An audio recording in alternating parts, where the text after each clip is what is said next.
Friends, இன்னைக்கு இந்த வீடியோல புராண காலத்துல நம்ம முன்னோர்கள் யூஸ் பண்ணியிருந்த ஒரு வைத்தியத்தை பத்தி தெரிஞ்சுக்கலாம். மூலம் பிரச்சனையால நிறைய பேர் கஷ்டப்பட்டுக்கிட்டு இருக்காங்க. அந்த மூலத்துக்காக நம்மளும் எத்தனையோ மருந்துகளை பயன்படுத்தி பாக்குறோம். ஆனா இன்னைக்கு நம்ம பார்க்க போற இந்த வைத்தியம் ரொம்ப நல்லா வேலை செய்யுது. இது நம்ம வீட்டுல தான் தயார் பண்றோம் அப்படிங்கறதுனால எந்தவித கெமிக்கல்ஸும் கிடையாது, எந்தவித சைடு எஃபெக்ட்டுமே வராது. மூலத்துல உள் மூலம் வெளி மூலம் இருக்குது இல்லையா? வெளி மூலத்துக்கு இந்த ரெமெடி கண்டிப்பா நல்ல ரிசல்ட் கொடுக்குது. சோ இதை எப்படி தயார் பண்ணி யூஸ் பண்ணணும் அப்படிங்கறத வீடியோவோட கடைசியில சொல்லியிருக்கேன். சோ ஸ்கிப் பண்ணாம வீடியோவை ஃபுல்லா பாருங்க. மூலம் பிரச்சனை வந்துட்டாலே உட்காரவும் முடியாது, எந்திக்கவும் முடியாது. ஏன்னா அந்த வலியை அனுபவிக்கிறவங்களுக்கு மட்டும்தான் தெரியும். இந்த மூலம் பிரச்சனை எதனால வருதுன்னா, உடம்புல ஹீட் அதிகமா இருக்கிறவங்களுக்கு, வாதம் அதிகமா இருக்கிறவங்களுக்கு, முக்கியமா மலச்சிக்கல் பிரச்சனை இருக்கிறவங்களுக்கு இந்த மூலம் பிரச்சனை கண்டிப்பா வருது. உடம்புல கழிவுகள் அதிகமா சேர்றதுனால ஃப்ரீ மோஷன் ஆகாதவங்களுக்கு தான் இந்த மூலம் பிரச்சனை வருது. இந்த ரெமடி புராண காலங்கள்ல இருந்து நம்ம முன்னோர்கள் யூஸ் பண்ணிக்கிட்டு வந்த ரெமடி. இதுக்கு முதல்ல மருதாணி இலையை எடுத்துக்கோங்க. இதுக்கு இளம் மருதாணி இலையை பயன்படுத்த வேண்டாம், முதிர்ந்த இலையா பயன்படுத்துங்க. இந்த ரெமடிக்காக 2 கைப்பிடி அளவுக்கு மருதாணி இலைய ஒரு உரல்ல எடுத்துக்கலாம். அடுத்ததா பாக்கு 2 பீஸ் எடுத்துக்கோங்க. அடுத்ததா நமக்கு தேவைப்படுறது 2-3 சொட்டு தேங்காய் எண்ணெய். இந்த 3 பொருட்கள் மட்டும்தான் நம்ம தயார் பண்ண போற ரெமடிக்கு தேவையான பொருட்கள்.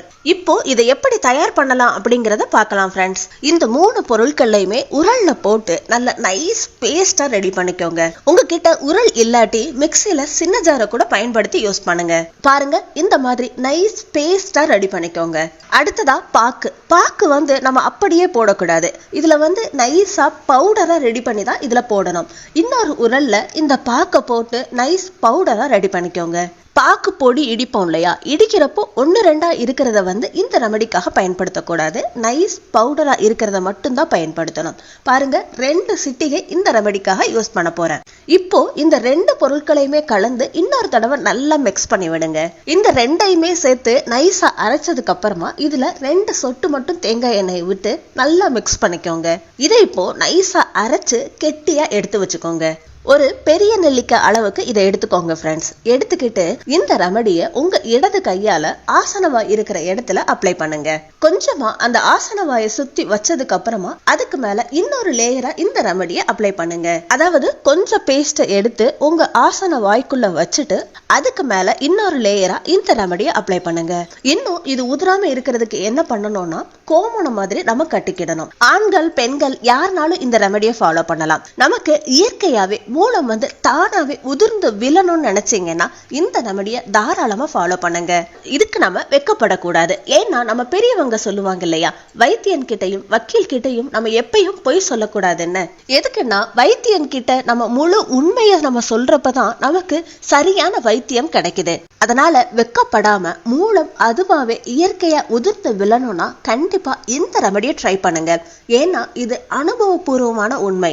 அப்பதான் அது பொடி பொடியா உதிர்ந்து முழுவதுமா விழுந்துரும். இந்த மாதிரி கச்சிதமா தொடர்ந்து 10 நாளைக்கு பண்ணாலே போதும் ஃப்ரெண்ட்ஸ். ஒரு தடவை நீங்க இதை பண்ணிட்டீங்கன்னா 3ல இருந்து 4 நாள் வரைய ஃப்ரிட்ஜ்ல வச்சு பயன்படுத்தலாம். 3 நாளைக்கு ஒரு தடவை இந்த ரெமடியை பண்ணிட்டு அது காலியானதுக்கு அப்புறமா திருப்பி ஒன்னு ஃப்ரெஷ்ஷா ரெடி பண்ணுங்க. இந்த மாதிரி 10 நாளைக்கு பண்ணாலே போதும். இந்த மாதிரி பண்றப்போ கண்டிப்பா மூலம் அதுவாவே உதிர்ந்து விழுது. எந்த ஆபரேஷனுமே பண்ணணும்னு தேவை கிடையாது, எந்த மெடிசனுமே ஃபாலோ பண்ணணும்னு தேவை கிடையாது. எதுக்குன்னா, இந்த ரெமடி நம்ம முன்னோர்கள் பயன்படுத்தின ரெமடி.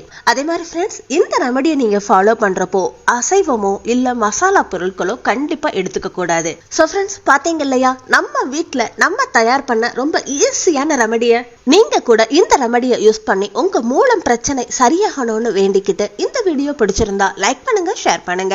நம்ம சேனலை இப்பதான் நீங்க ஃபர்ஸ்ட் டைம் பாக்குறீங்கன்னா சப்ஸ்கிரைப் பண்ணி பக்கத்துல இருக்க பெல் ஐகானையும் கிளிக் பண்ணுங்க. அடுத்த ஒரு இன்ட்ரெஸ்டிங்கான யூஸ்ஃபுல்லான வீடியோவோட நான் உங்களை மீட் பண்றேன். Until then, take care, bye.